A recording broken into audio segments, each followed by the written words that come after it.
Joining me now to look at how Nigerians are marking this event and the height of the violations they've had to endure, I have Fred Nzeako, legal practitioner, joining me now for some thoughts. Let's start with your assessment of human rights violations and freedoms in Nigeria, say in the past year. Well, it is very obvious, very visible that Nigerians have endured terrible human rights violations in so many ways, in so many respects, that are not expected in a democratic dispensation. It's as if we have not come out from the military hangover, where government is very intolerant of dissenting opinions and opposing views against the actions of government. Just imagine the report that you just gave about people who are demanding for good governance and they were arraigned and charged for treason. So you can just imagine that type of treatment to people, to citizens, when ordinary fundamental rights of the citizen will be misconstrued by the government and the citizens will be charged for high-level criminality of treason.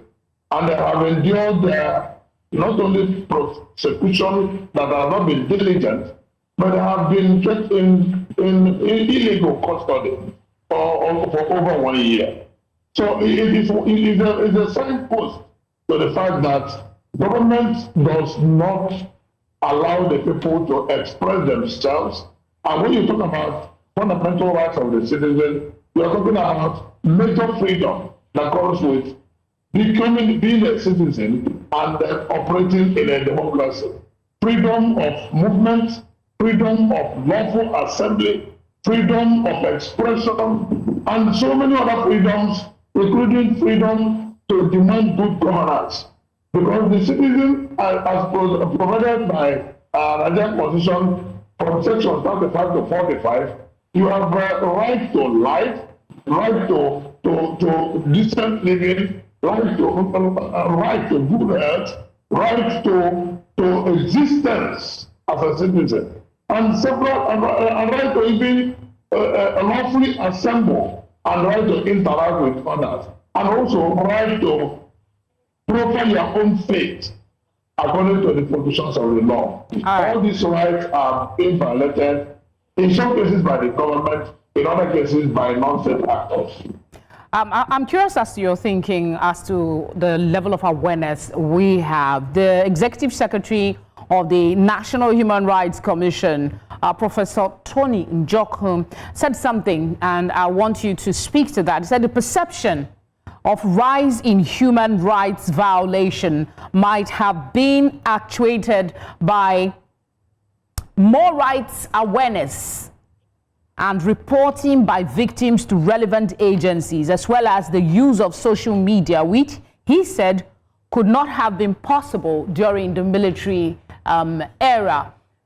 Do you agree with him that the reason there is so much awareness about rights violation is because people are more vocal in reporting?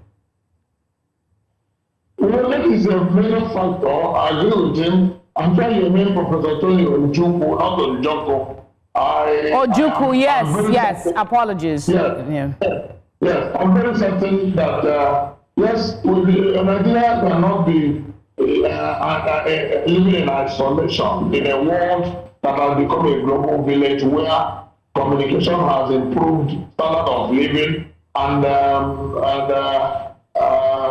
technology has improved interpersonal communication among citizens and between citizens and the government. What has happened is that the government is still living in the military ages where there is military intolerance. Because of the command structure of the military, the superior finds it difficult to listen to the junior or to the inferior ones, and any opinion that is not in consonance with the expectations of the superior will be viewed as insubordination. It is that hangover that is still worrying Nigerian government of today. And when I mean government of today, I mean the democratic governance that we have been in for the past 25 or 26 years. And that is an aberration, because if we profess democracy, we must practice democracy. And democracy is anchored on freedom and the rights to express such freedom, and nothing more than that. And anything that tries to undermine such freedom obviously undermines democratic tendencies. Yes, social media is helping to disseminate information, internet connectivity and the rest of them. Technology is assisting, but then the government must realize that we are no longer in the dark ages or in the stone ages. The world has become global, and the world, when we talk about international best practices, we must respect that and know that humanity is the same. What is good for an American is good for a Nigerian.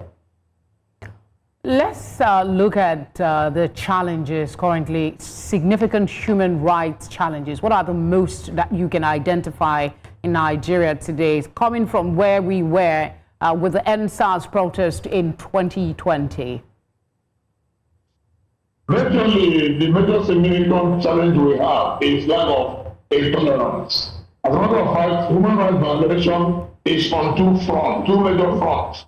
The one from the state actors, that are non-government agencies, law enforcement agencies, and then the one from non-state actors, which is the one that has bedeviled Nigerian security situation, when there is massive insecurity and the right to live is knocked out of the citizens because of the failure of government to protect the people. Section 14, subsection 2 of the Nigerian Constitution is very apt on the basic essence of government, and that is the protection of life and property of the people.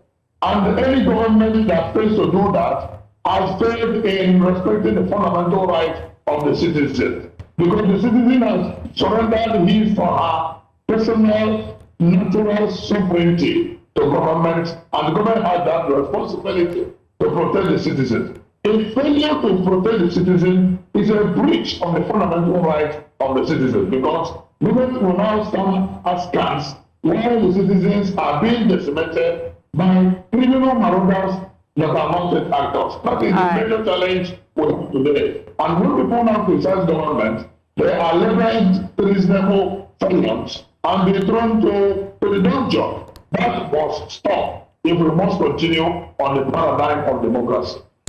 Fred, thank you so much for speaking with us. Many thanks.